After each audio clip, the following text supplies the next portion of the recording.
Halo, halo, apa kabar? Semoga selalu dalam keadaan sehat walafiat, tetap semangat ya. Harus semangat ini.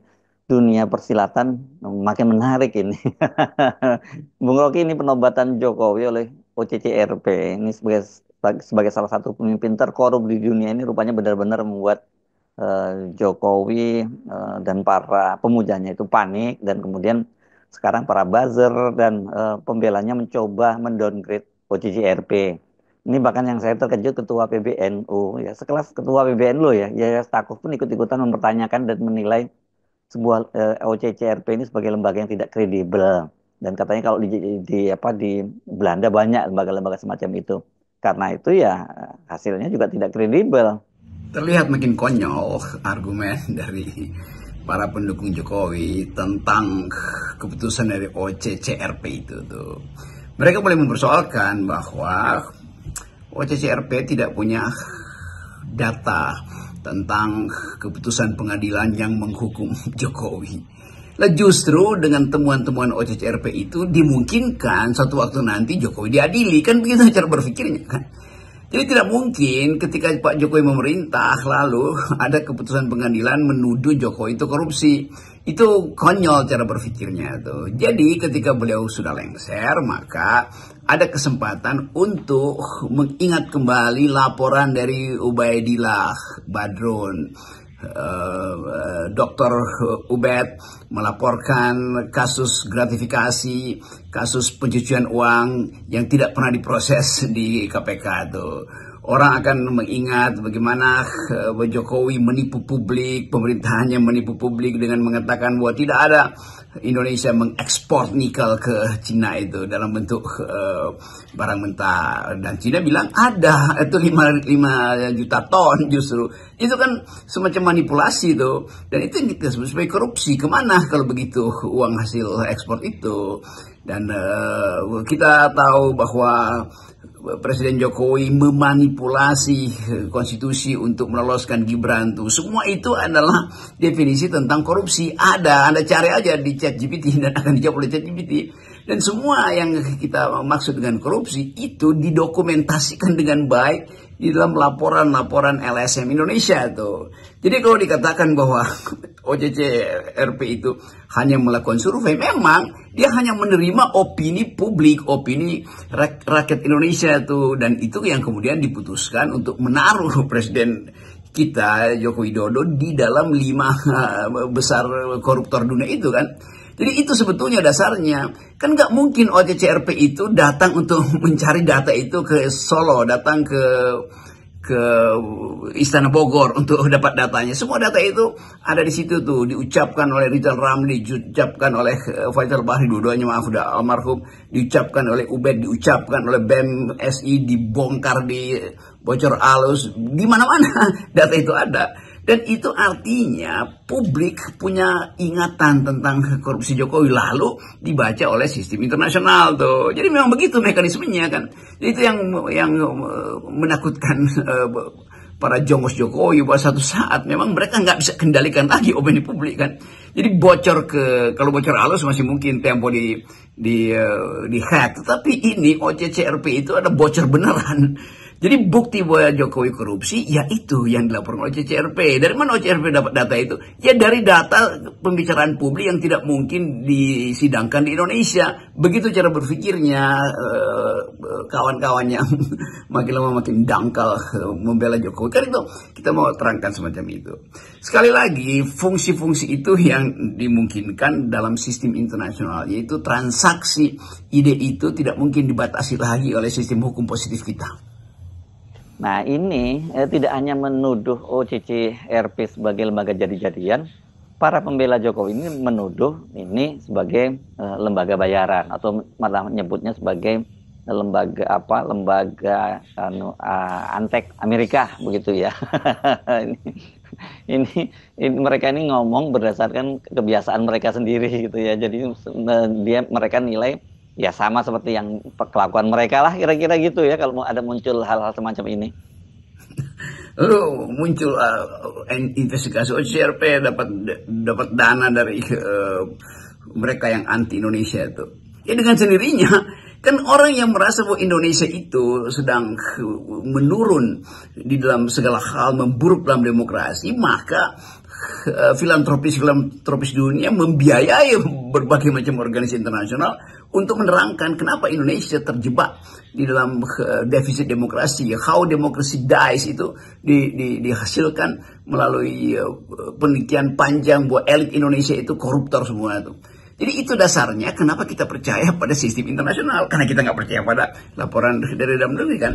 Jadi mereka kawan-kawan pemuja Jokowi ini harusnya mampu untuk melihat bahwa kita di watch setiap hari, setiap kali Anda pegang handphone, Anda tukar tambah informasi di situ, dan Anda mulai membujuk orang untuk percaya bahwa Jokowi itu bersih, semakin orang nggak percaya tuh. Lalu counter datanya diupload kembali ke cloud, ke sistem pemantauan data dunia, maka algoritmanya terbaca oleh sistem internasional. Kan begitu harusnya. Jadi bukan sekedar berupaya untuk menghindar dengan satu kepastian bahwa itu bukan lembaga riset. Itu adalah lembaga riset yang basisnya adalah opini publik. Itu adalah lembaga riset yang basisnya ada keinginan untuk memperbaiki demokrasi di Indonesia tuh. Kalau begitu misalnya ketika awal demokrasi, awal reformasi itu Bank Dunia itu kirim banyak uang ke Indonesia untuk membekali negeri ini supaya jadi demokratis tuh.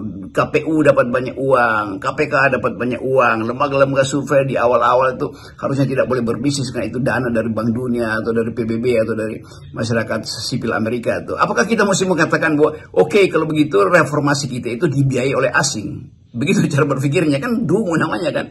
Justru ketika kita memulai reformasi, maka masyarakat internasional merasa perlu membantu Indonesia supaya ditumbuhkan institusi demokrasi, supaya value demokrasi itu dialirkan dengan cara beradab. Kan itu dasarnya tuh. Nah sekarang hal yang sama dilakukan oleh organisasi internasional untuk melihatkan bahwa Presiden Indonesia ke-7 itu adalah koruptor. Datanya mana? Ya semua data yang kita pernah percakapkan di media sosial, di talk show segala macam, kritik dari Said Didu, kritik dari FNN, macam-macam. Itu yang kemudian diambil untuk dianalisis.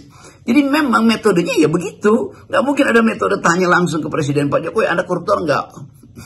Atau sebagian Menteri Jokowi ditanya oleh OCCPR, itu dia baru mau mengajukan visa aja udah pasti ditolak. Itu dasarnya tuh, jangan dungu melihat transaksi informasi dunia itu dasarnya. Dan kalau kita baca literatur macam-macam, baca Noam Chomsky, baca dulu Richard Robinson, lalu baca di awal Orde Baru apa namanya Indonesian Tragedy yang ditulis oleh Brian May, laporan-laporan tentang keadaan Indonesia di masa Orde Baru. Dan itu hal yang sama ketika kita masuk pada era reformasi, keterbukaan itu udah ada di depan mata kita tuh.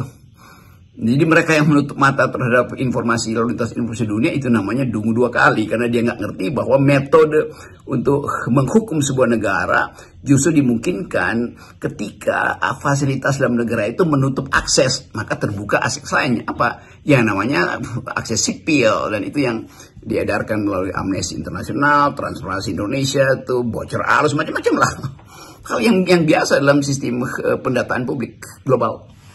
Ini macam-macam modusnya, itu soal bayaran, soal metode dan sebagainya gitu yang mereka persoalkan. Pokoknya apapun caranya ini dibuat lembaga ini kesannya nggak kredibel gitu ya. Saya pikir ini karena kebiasaan Jokowi dan para buzzernya ya, biasa main-main lah, misalnya dengan lembaga survei. Jadi mereka nganggap bahwa OCCRP ya mirip-mirip lembaga survei yang bisa diusing gitu oleh Jokowi. Tapi ini kita ngomong ini tidak semua lembaga survei begitu loh ya, di Indonesia itu masih ada kok lembaga-lembaga survei yang kita nilai ini kredibel. Yang kita sebut lembaga survei ini adalah lembaga survei yang juga jadi pemuja Jokowi dan sekarang sebagian dapat jabatan di pemerintahan.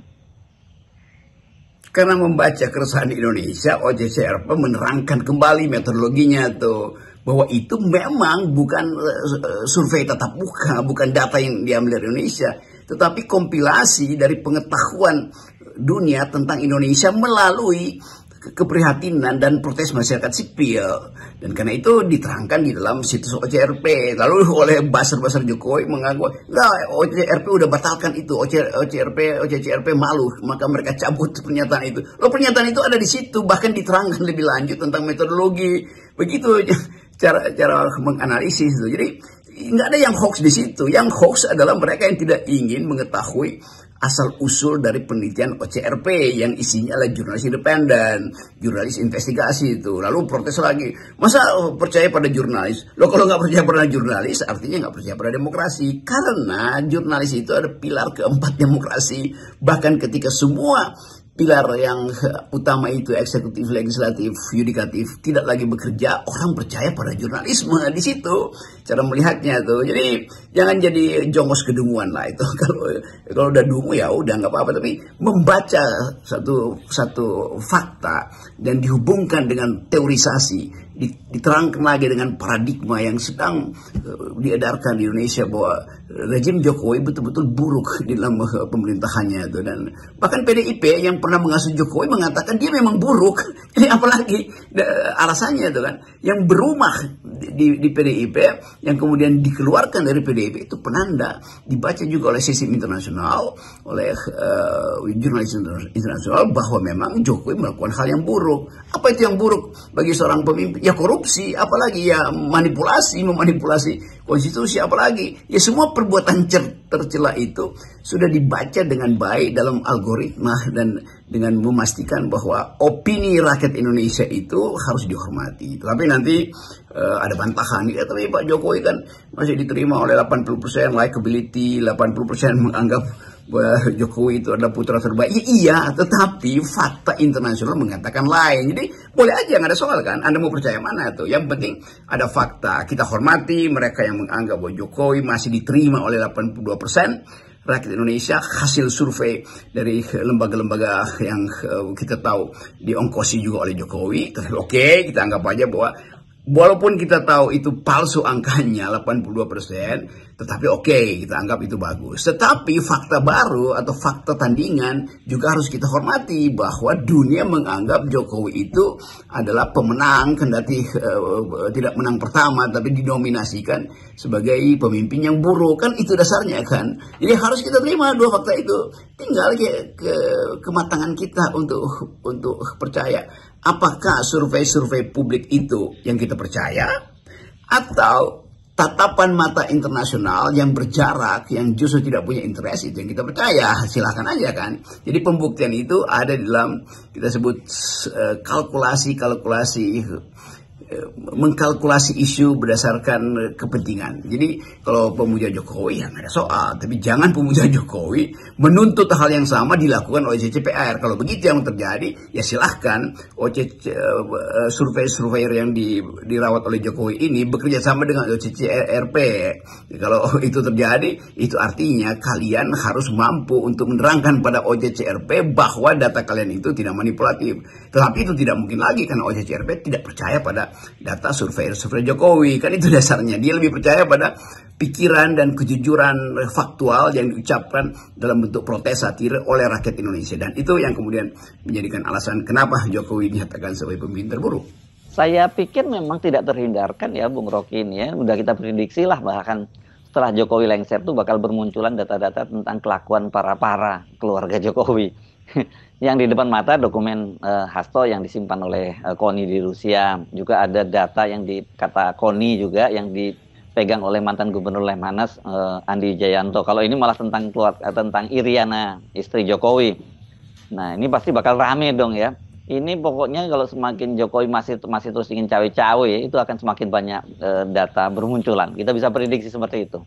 Di balik protes para pendukung Jokowi terhadap sertifikat buruk yang diberikan oleh CCRP pada Pak Jokowi, juga terselip ketakutan mereka jangan sampai Ibu Koni dari Rusia melakukan hal yang sama. Kan itu intinya. Nah, karena itu mereka akan anggap bahwa Ibu Koni nggak melakukan riset. Kenapa dibawa ke luar negeri? Loh, kalau Ibu Koni ada di dalam negeri, nggak mungkin dia peroleh dokumen itu. Jadi kelihatannya satu paket kecemasan ada di di kalangan pendukung Jokowi bahwa data-data dari KONI itu akan dibuka. Lalu begitu dibuka pasti udah ribut lagi tuh. Nggak mungkin begitu tuh, buktikan tuh. Kenapa harus buktinya mesti dibuat dulu ke luar negeri itu? Bayangkan kalau KONI ada di Indonesia ucapin itu, di penjara lagi Bu KONI kan tanpa ada sidang. Jadi justru karena ketidakpercayaan mereka yang berakal sehat terhadap fakta bahwa negeri ini masih berlindung di balik sistem manipulasi era Jokowi, maka data-data itu pergi ke luar negeri, kan itu dasarnya tuh. Jadi bicara dari luar negeri ya itu tentu lebih lega tuh, sama seperti keluarga Felicia itu yang merasa aman bicara dengan Hasto karena dia adalah warga negara Singapura yang akan jadi political dispute kalau terjadi semacam penangkapan pada Ibu Felicia atau ibunya Ibu Felicia. Jadi kita mulai lihat betapa kedunguan itu makin lama mengakibatkan kebingungan. Lo kasak-kusuk mencari cara untuk membela Jokowi, nggak mungkin itu, nggak bakalan bisa itu. Karena kejujuran publik Indonesia itu yang jadi alasan OCRP percaya pada semua yang diupload ke luar negeri. Karena kita tahu juga bahwa yang mengupload kebaikan Pak Jokowi bahkan melebihi suara dari yang mengupload keburukan Pak Jokowi. Tetapi yang dipercaya oleh OCRP adalah keburukannya. Kenapa? Karena itu langsung di cross tabulasi dengan fakta-fakta yang ada di koran-koran Indonesia, yang ada di dalam percakapan BEM se-Indonesia, yang ada di dalam poster-poster yang beredar selama tahun-tahun terakhir ini tentang Jokowi, yang ada di dalam kartun, yang ada dalam sinisisme, yang ada di dalam semua satir. Kan itu dasarnya kenapa OCCRP akhirnya memutuskan untuk menempatkan nama Jokowi di dalam list perilaku buruk diktator, atau bukan diktator, pelaku buruk penguasa. Ketika tahun ini harus diucapkan, maka OCCRP dengan santai tuliskan nama Jokowi di situ, dan itu bukan hoax, itu memang ada di situ namanya tuh, dan nggak pernah dicoret oleh OCRP. Yang diterangkan ulang adalah cara mereka mengapa mereka taruh nama itu di dalam list pemerintahan terburuk, dan Jokowi ada di urutan kedua. Jadi kita terima aja, nggak perlu merasa risih, karena ini sistem dunia terbuka. Kita mesti fair menerima hujatan atau labeling yang dibuat oleh global civil society. Salam akal sehat dan kita kawal jangan lupa 0%. salam akal sehat.